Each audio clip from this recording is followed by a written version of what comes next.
I seen crosses on Humvees, lies and red tape, prayers on bombs dropping out of shape, pastors shouting with a capital pen, blessing genocide like it's some kind of win. They say God loves this land like it's trademark truth, but I seen him weep for the poison in the youth. There ain't no savior wearing stars and stripes, just rich men smiling under stadium lights. God don't fly no flag, don't pledge no hand.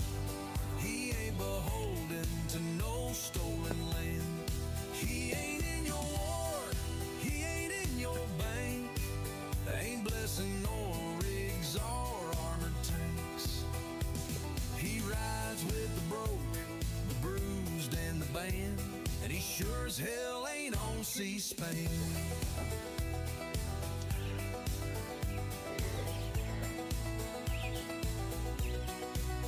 I seen in God we trust, etched on steel, right for they evict folks without a meal. I heard senators pray for they vote to kill, with gold in their teeth and blood to spill.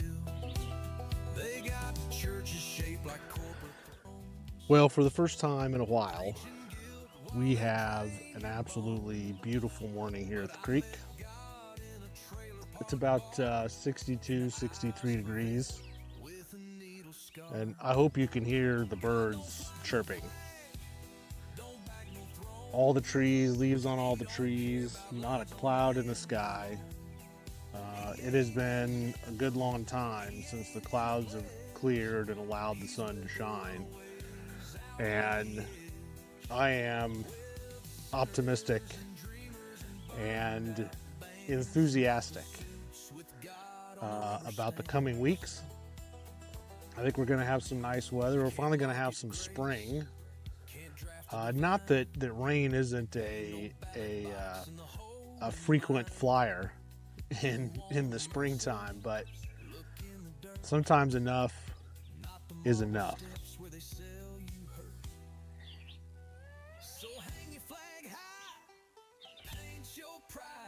We're going to talk about coffee a little bit. I'm having a nice cup of Horn and Hard Art, and I told you that. Oh yeah, here coming up, we were gonna have a coffee that had history, been around for a minute, and if you're not familiar with Horn and Hard Art, I highly recommend getting familiar. And there's a great documentary. It's on Netflix. Just search Horn and Hard Art about the restaurant chain. It was one of America's first real restaurant chains. There were a lot of Horn and Hard Arts in the Northeast, beginning in the 20s all the way through the 60s, even into the 70s. And I wish they were here today. I'd love to go to a Horn and Hard Arts. I think I'd really enjoy it. But I enjoy their coffee. They were famous for their coffee. And it's just a very classic roast. And the taste is just phenomenal. And, as I've been doing, I'm having drip today. Here's my prediction with the first coffee that I talked about a little bit earlier this year with the pecan coffee from Free Reign. There were different flavors that came out in the percolator and then in the cowboy coffee. It was the same thing with the Blued and Buried from Death Wish Coffee Co. And but with Horn and Hard Art, see, it's not a flavored coffee. It's just the beans, and I think it's going to be very consistent. But I really think probably the percolator is going to really be the bee's knees. I really do. And this is delicious either way, and I highly recommend it. And I recommend the documentary and look up kind of the history of that. But a gentleman out of New York has bought the rights to the IP and is essentially bringing the coffee back. They're going to open a Horn and Hard Arts restaurant Probably a standalone restaurant, I would assume, in New York. But we got the coffee. You can get it right off of Amazon, and I highly recommend it. It's delicious. Uh, and today, I'm finally getting to smoke my farce, my Room 101 farce, Lonsdale. And I talked in the last episode about Room 101. I love Room 101. Highly recommend Room 101 cigars. Love the Johnny Tobacconaut's a great cigar, and this Farce 101 is in my top three. And you can see the size there. It's a 42 ring gauge, 6.5 inch cigar, and it's just a fantastic smoke. And it looks like it would be very heavy, and it's medium, but it's not overbearing by any means.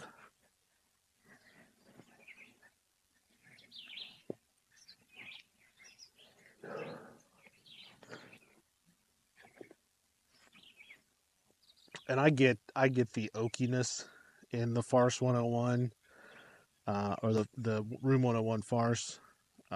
It's very oaky, earthy. Um,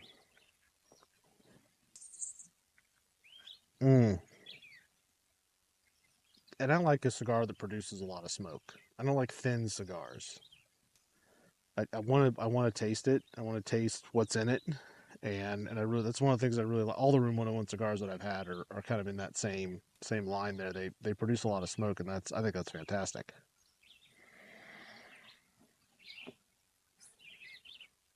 Boy, it's a great cigar. I want to talk about guns for a minute. My good friend Kerry McKee, he's after me to go shoot some IDPA, and I'm going to. But I'm one of those people that I want to be ready, and I want to have. I've shot some other competitive shooting lanes. I've never shot IDPA, and I'm kind of going through their rule book, and I'm finding, picking out the things that I want to apply to the pistol that I'm going to use. And Carrie will be happy to know that I'm halfway through this build. I'm putting together a Glock 17, and I want to show you kind of what I've done. I talked about this a few episodes ago, and I've sent it off to Battleworks, and that's BATTLEWERX.com. Check them out. I highly recommend them. They did a little bit of work on the front sight for me, and then they did a so I did not buy an MOS because I don't like adding a lot of plates and extra screws, and I I don't want to overcomplicate it. I'd rather just get a straight slide and I have it cut for the optic I'm going to use. And this one I'm using a Vortex Defender ST. It's one of my favorite optics. And so what I've done is, some of you may know a little bit about how I got into red dot. And I was a red dot denier for a very long time, and now I would say I'm evangelical about the red dot. There's a place for iron sights, and I love shooting, especially 1911s with iron sights. In fact, my 1911s are the only pistols I have now that don't have iron sights on them. And in fact, I do have one 1911 that does have an iron sight. So, but what I've done with this Glock is I want to set it up specifically for IDPA, and so I've done a couple of things. Mainly, as you can see here, there is no rear sight. I had that shaved off, and I had it cut specifically for my Defender ST. And this thing, bright dot, it's fantastic acquisition time. But to speed up that acquisition time and to give me a second point of reference, I have put a really cool Mepro light FT bullseye. And if you look at that front sight, that sucker's huge, right? And it has a big window on top. That is a light gathering window. And all I can tell you is that I've got a green dot and a red dot ready to go all the time. And I'll try to put this up here. Maybe you can see. I can't, this little camera thing here. It's just about impossible. But what I'll try to do is get a photo so that you can see it. And before any of the haters come out, this is safe. I don't have any ammo. In fact, I didn't even bring any ammo to the range today. So I'm not. The pistol is safe. I'm not worried about it. Um, and I think I've got this set up real nice. So my next step in this is I'm sending the lower off, and I'm having a treatment put on it called 80 grit. And I'll just have to show you what that looks like when it comes back. Basically, what they do is they're going to take some of the surface off of this, and they're going to reapply what amounts to grippy sandpaper. Um, I've had it on one pistol before, and I absolutely loved it. In fact, that's one of those pistols I wish I'd never traded just because of the grip. But I'm going to apply that to this, put a couple of undercuts on it, and really get it set up good for easy acquisition on the red dot. So when that gets done, we're going to go shoot some IDPA with it. So there you go. So this is the build that I'm working on, and I'll update on that. Um, it'll be a couple of months, so I'll probably update you on it in the fall, right? So what else do we have going on? Well, next week we're going to finish our landscaping program out here at Thorpe Creek. Finally, 3 years in, we're going to finish our landscaping program. Now, it doesn't mean that we're not ever going to do any landscaping again, but this is the kind of the final run through to landscape the mainly used areas of the range, beautification, make it pretty, because we want everybody to be proud of this place. Um, and so that's going to include, doing some landscaping over here around the shotgun stand and some landscaping around the front gate to just kind of finish off, clean it up, make it look real nice. That's going to be a big deal next week. We're going to set the clay machine sometime next week, which for you will be sometime in the middle of May. And I say that just to give you a time frame because, of course, I'm still prostrating myself before you in the way of apology because I've been a couple of episodes behind. A lot of that just had to do with the incessant, never-ending rain, just pushing everything back and making it impossible to get much done. Ooh. I don't often have a cigar go out.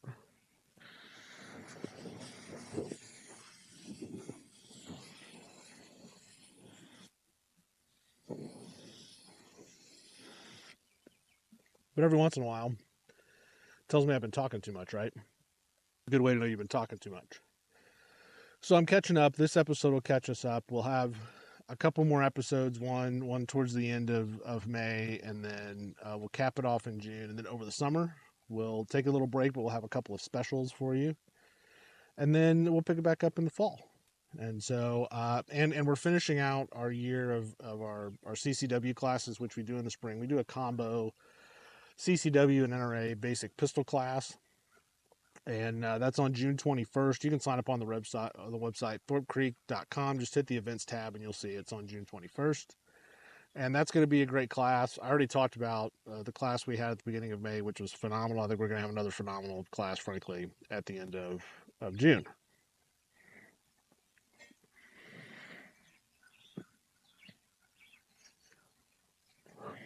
So that's kind of what's coming up out here.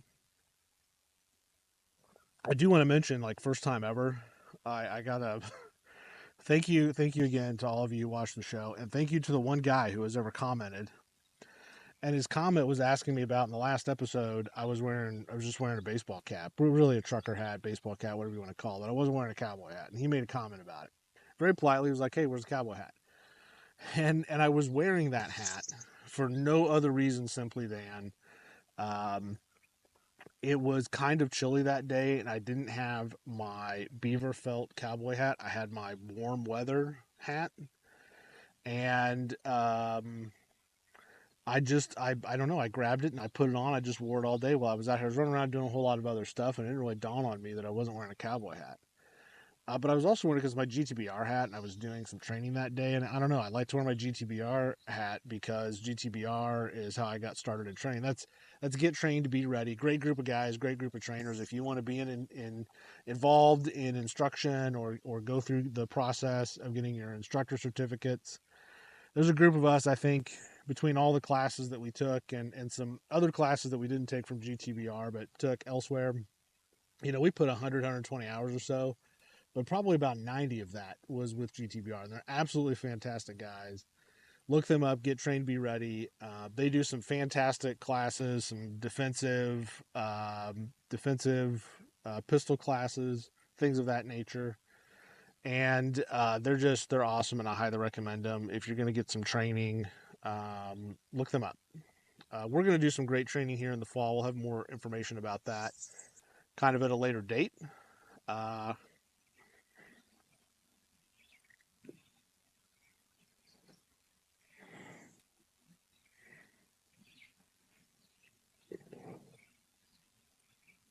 A little while later.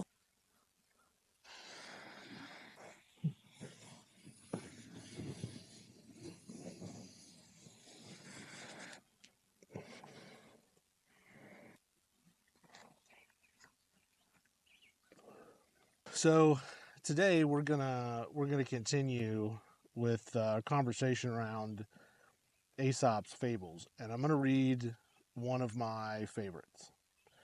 It's called "The Clown and the Countryman." A nobleman announced his intention of giving public entertainment in the theater and offered splendid prizes to all who had any novelty to exhibit at the performance. The announcement attracted a crowd of conjurers, jugglers, and acrobats, and among them a clown, very popular with the crowd. He let it be known that he was going to give an entirely new performance. When the day of the performance came, the theater was filled from top to bottom, some time before the entertainment began. Several performers exhibited their tricks, and then the popular favorite came on empty handed and alone.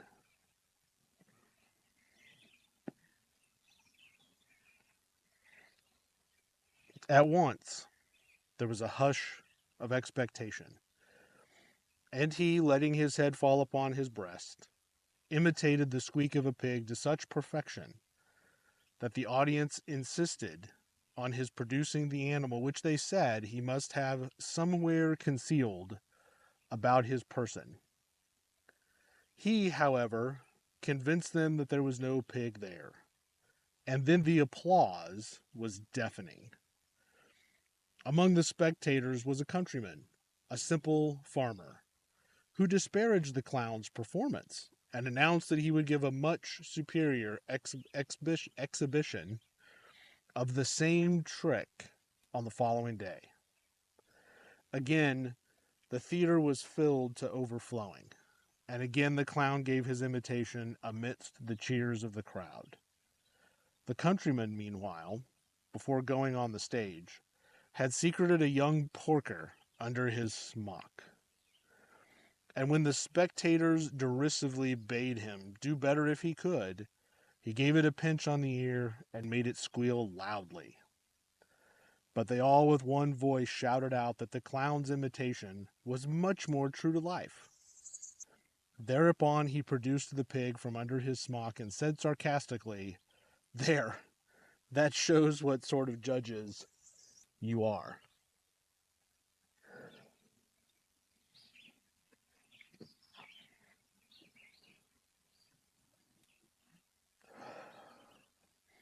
You know, one of my pet peeves in our modern era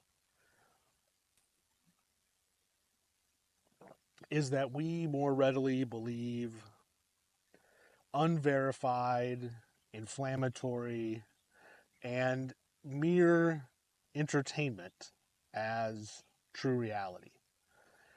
We get on social media or subscribe to a particular view or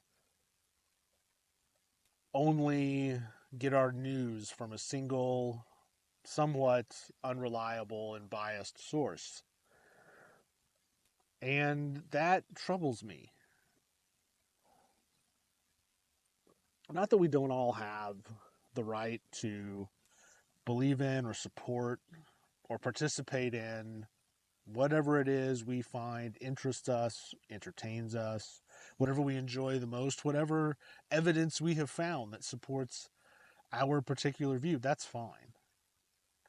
But we do it without all the available information. We do it because an influencer told us to, or a talking head spoke words, and we just decided I believe that without any real research, without any real digging deeper for more truth, we often believe outright lies. And maybe it's human nature to believe that if it's ours, if we have ownership of it, if we've decided in its foundational correctness, that maybe it's human nature that we tie on and refuse to loosen the knot. I don't know. That would be for every individual to decide, because that's our right in this country. That's something that we fought for. I particularly believe very strongly in our 2A rights.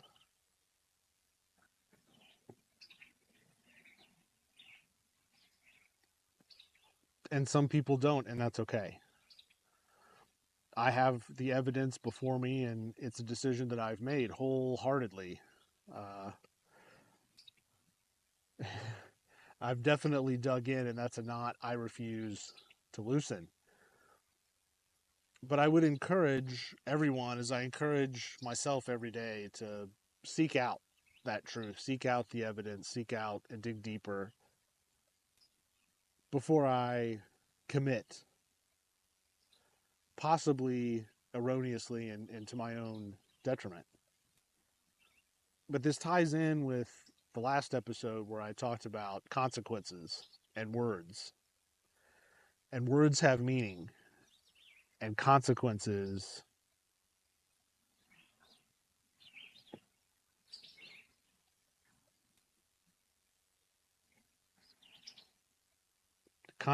follow us. And I think if we're more mindful of that, the world would be a better place. I think we would treat each other better. I think there would be more understanding. I think understanding is really all it takes. But with that, I wish you a good day, and I will see you back here at the creek for a couple of more episodes, the next one towards the end of May. Until then, see you later.